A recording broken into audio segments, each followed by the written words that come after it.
From the moment the first airplane took off from the deck of a ship in the early 20th century, naval warfare would never be the same again. The aircraft carrier became a revolutionary tool of war, a floating airfield that could project power over vast distances and dominate battles far beyond the horizon. But it was during World War II that the aircraft carrier truly earned its crown as the king of naval warfare. In this video, we dive deep into the story of these incredible vessels, their role in shaping the conflict, and the innovations that made them indispensable. At the outbreak of World War II, battleships were still considered the apex predators of the seas. Mighty dreadnoughts, bristling with massive guns, represented the pride of navies around the globe. Aircraft carriers, on the other hand, were still relatively new and unproven. Their value was often questioned, and many naval strategists viewed them as auxiliaries to the main fleet. However, this perception began to change dramatically as the war unfolded. The shift in naval power began with the recognition of air power as a decisive force in warfare. The ability to strike an enemy fleet from hundreds of miles away without ever coming within range of their guns was revolutionary. Carriers were not merely ships. They were mobile air bases capable of deploying squadrons of fighters, bombers, and reconnaissance aircraft. Their flexibility and reach redefined naval strategy. One of the earliest demonstrations of the aircraft carrier's potential came in 1940 during the British attack on the Italian fleet at Taranto. The Royal Navy used the HMS Illustrious to launch a daring nighttime air raid on the Italian naval base. The biplane torpedo bombers crippled 3 battleships and shocked the world. This operation was a precursor to the type of carrier warfare that would dominate the Pacific theater. Speaking of the Pacific, no discussion of aircraft carriers in World War II is complete without delving into their role in this vast and brutal theater of war. The Japanese attack on Pearl Harbor on December 7, 1941, was a stark wake-up call to the United States. The strike, carried out by 6 Japanese aircraft carriers, showcased the devastating power of a well-coordinated carrier task force. This event not only brought the U.S. into the war, but also highlighted the central role carriers would play in the conflict. Following Pearl Harbor, the Pacific War became a chess match of carrier groups. The Battle of the Coral Sea in May 1942 marked the first naval battle in history where opposing fleets never sighted each other directly. Instead, aircraft launched from carriers determined the outcome. Though the battle was technically a draw, it stopped Japan's advance toward Australia and set the stage for the pivotal Battle of Midway the following month.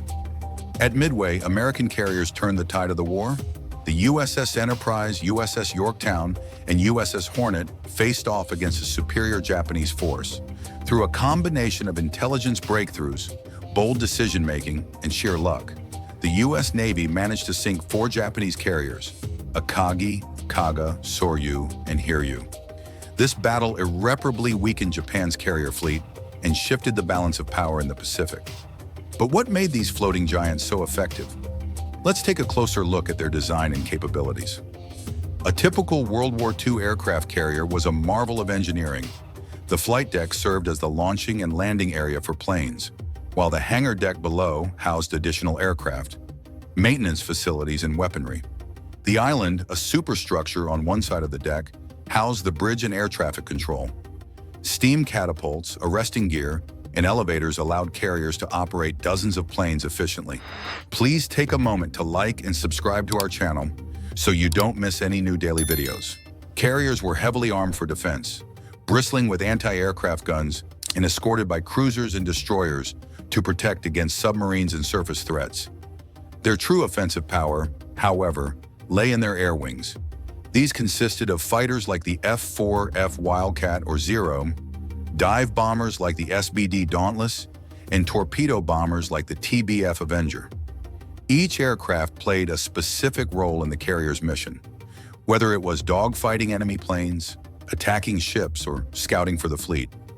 Despite their power, carriers were vulnerable. Without their aircraft, they were essentially defenseless against heavy surface ships. They relied on coordinated task forces for protection, combining ships of various types into cohesive groups. This vulnerability was starkly demonstrated during battles like the sinking of the HMS Ark Royal and the loss of the USS Lexington at Coral Sea.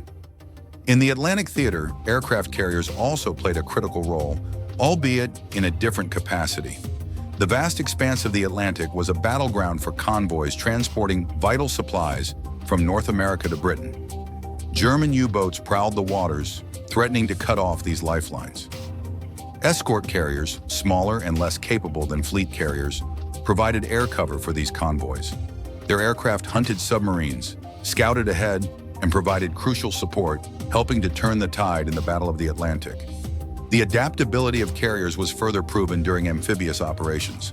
In the Pacific, carriers supported island-hopping campaigns by softening enemy defenses with aerial bombardments and providing air cover for troops during landings.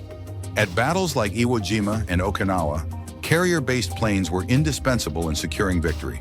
By the war's end, the aircraft carrier had cemented its place as the dominant naval weapon. Japan's initial advantage in carrier strength was eroded by the relentless American industrial machine, which churned out carriers at an unprecedented rate. The Essex-class carriers, for instance, were larger, faster, and more capable than their predecessors. By 1945, the U.S. Navy had over 100 carriers of various types, dwarfing the combined carrier forces of every other nation. One cannot ignore the human element in this story. Pilots, deck crews, and sailors worked in tandem to make these ships operational. The bravery of pilots who launched from carriers into enemy fire cannot be overstated. Many never returned, yet their efforts were crucial to the war's outcome. Similarly, the men and women who built and maintained these vessels ensured that carriers could continue to fight despite heavy losses and damage. The legacy of World War II's aircraft carriers is immense. They proved that control of the skies was essential to controlling the seas. After the war, the lessons learned shaped the development of modern navies. Today's nuclear-powered supercarriers, like the USS Gerald R. Ford, owe their existence to the innovations and sacrifices of World War II. Aircraft carriers changed the face of naval warfare forever. They were not just tools of destruction, but also symbols of strategic thinking, technological ingenuity, and human courage. Their story is a testament to the transformative power of innovation in the face of adversity.